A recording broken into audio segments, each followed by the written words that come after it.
Jamie Dimon is one of the wealthiest and most influential people in the world. He's a billionaire and he's been the CEO of JPMorgan Chase, which is the world's largest bank by market cap, since 2005, and he is also a huge Bitcoin hater. For years, he has outright called Bitcoin a scam and claimed that it's essentially worthless. He is frequently seen on shows like CNBC, pushing back against anything positive being said about Bitcoin. Publicly, his stance has been fairly consistent. Bitcoin and everything crypto is an outright scam and should be gotten rid of. In his most recent appearance on CNBC, he reiterates his beliefs on Bitcoin and really shows how little he actually understands it. Bitcoin itself is a hyped up fraud.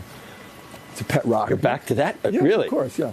He claims that Bitcoin is just a pet rock, meaning it's nothing more than a little collectible with no real value, just like the pet rocks of the 70s where you would pay money for a literal rock. And this isn't just like a one-off phrase. He says it pretty consistently if you go back and watch his other interviews. Really, this just boils down to him not believing in Bitcoin having any real value. Like many who discredit Bitcoin, he really seems to think that it's all just built on the greater full theory, which means Bitcoin is only worth anything because suckers are willing to pay money for it. There isn't anything that makes Bitcoin valuable in Jamie Dimon's opinion. He seems to ignore things like the fact that Bitcoin is a trustless currency that can move money across borders more efficiently than any bank. We get to really see how little he actually understands Bitcoin when in the same interview the topic of Bitcoin scarcity comes up. And a fair warning, this is one of the most ridiculous things I've ever heard. It's scarce.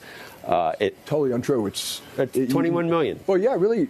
How do you know it's going to stop at 21 million? Because it's I've mentioned this to people Satoshi. Too. Everyone says that. Well, maybe it's going to get to 21 million, and Satoshi's picture is going to come up and laugh at you all and say, "No." There isn't a picture. And by then, Satoshi will have taken out billions of dollars. The main problem with this argument is that it ignores literally every piece of fact and logic about Bitcoin. This line could only come from someone who either is intentionally trying to mislead others about Bitcoin or has not even a basic understanding of how it functions. So Jamie Dimon is claiming that maybe Satoshi Nakamoto is going to come out of hiding and potentially make there be more Bitcoins than the 21 million cap. The total cap isn't some magical thing that just exists in our hearts. It's written directly in the code for Bitcoin, and if you just look at the code, you can see exactly how Bitcoin functions, including the fact that there will only ever be 21 million Bitcoin, and actually it's slightly less by a few sats. There's even entire books written that break down everything so that you and I can get a grasp on every little detail of how Bitcoin works. And that's the point of Bitcoin. It's totally transparent. Also, no one controls Bitcoin. Satoshi Nakamoto can't just come back out of nowhere and create new Bitcoins out of thin air. It's something that would have to be agreed on by those who are running Bitcoin nodes, and do you think very many people are going to update their nodes to make there be more Bitcoin when it would devalue the Bitcoin that they hold? Seems extremely unlikely, even if it did come from Satoshi Nakamoto himself. And as we've seen in the past, less controversial ideas have failed to be implemented into Bitcoin's code. So yes, there will only ever be 21 million Bitcoins, and there's not much anybody can do to change that. Jamie Dimon then goes on to say that blockchain is okay, but Bitcoin isn't. So what do you make then of BlackRock and other firms that are investing in infrastructure? No, that's different.